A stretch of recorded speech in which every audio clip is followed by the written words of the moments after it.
पर्जंग थाना अंतर्गत जटिया हरिजन साहि रे जागाबाड़ी को नहीं गंडगोल सृष्टि होता। सारथी नायक प्रथमे उत्त्यक्त होई पवना नायक को टांगिया आक्रमण करते। अभियुक्त सारथी नायक बड़ पुओ शंकर नायक और सान पुओ ईश्वर नायक अभियुक्त बापा को साहाय्य करते। पवना नायक को टांगिया आक्रमण करते प्रथमे सारथी नायक एवं सारथी नायक दुई पुओ। रक्त जुड़ुबुड़ु होई पड़िथिबा बेले पवना नायक परिवार लोके गोष्ठी स्वास्थ्य केन्द्र पर्जंग को नहीं।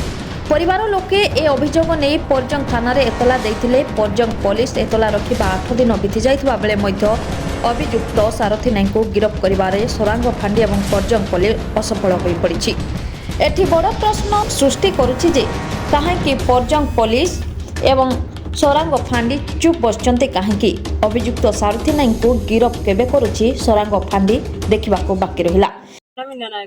घटनाटी केते तारिख दिन घटिला सर 3 तारिख नुहे 3 तारिख दिन घटना घटिला केते समय 7टा समय एडु मुई जतले कहली मु कहली कोन ना के कहली म कोन पे हम दियर को हाई लगी माइलो बोली मु थाना वाला उडे कहली।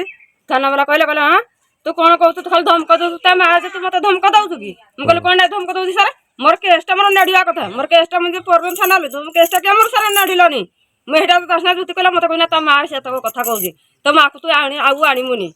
पुलिस वाला अपन दोषी को धरना ना सर दिन क्या धरना घर को इनक्वारी भी आसी ना किछि आसी ना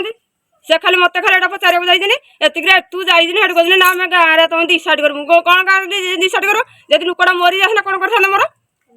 नांच खाइ दिन जदि सर टेस्ट भांगी दबो तल मन कोड मरिबो ना बंचिबो। थाना को केबे अभियोग करि जाइथिला आपण हमर 3 तारिख हो जाइथलु 3 तारिख थाना वाला कोन कहले सेडी से थाना वाला एटा कहला ए जता ना कहला से कहला नहीं हमें जीवु क्या तुम केसा धरुना से छाता पर नुचुजंदी ताको चाजा पर नुचुजंदी आ टालसेर नुचुजंदी एरा समते सारे मैं समस्त घटना सब सुनी समस्त कथा कहूची तुम के हमें धइलनी आसमी धइलनी हैं फेर कहने मुंडो रे बता जे या केस सलाडू कोनता भाई मुंडोडा नेबे तुम सारे इते तुम मुंडा नेबो किए कहूची मुंडो ना भाई से तांकर ते 3 जण कोनी ना गाना सारथी नायक शंकर नायक ईश्वर नायक माया नायक एवं अभियुक्त सारथी नायक पवना नायक परिवार लोकों को बार बार हत्या धमक चमक देवा सह जीवन मारिदेवा धमक देछि सारथी नायक। एवं पवना नायक परिवार भयभीत अवस्था रही नहीं सूचना देइछंती। पवना नायक परिवार देखा बाकी रहा केबे अभियुक्त सारथी नायक गिरफ्त करुछि ना अभियुक्त खसी पलाउछि देखा बाकी रहा केबे अभियुक्त सारथी नायक को पर्जंग पुलिस एवं सोरांग फांडी अधिकारी गिरफ्त करुछि देखा बाकी रहा। आपण ना पवना नायक घटना कौन घटितला टी कहबे हम घर को रात आई हानि देखि पड़ेला पुलिस एफआईआर करथिले कर देली सर कौन कहले पुलिस को कहीं सुनु ना सर के दिन हे जीवो 7 दिन कौन चाहउछन्ती आपण हम ऊपर सर उठेबो कौन ऊपर उठेबे न्याय चाहती जी आक्रमण करथिला ता ना कोन सारथी नायक केत्रा बेले हेतिला आक्रमण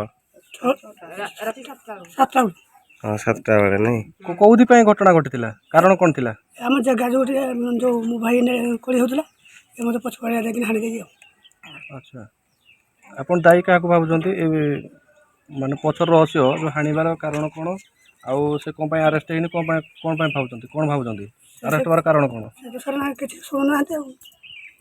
भाबुजंती कि पुलिस वाला किछि पैसा पकै जंदी बोली के जानि सर हम तो किछि सुनु नाते हम bureau report news one Odia.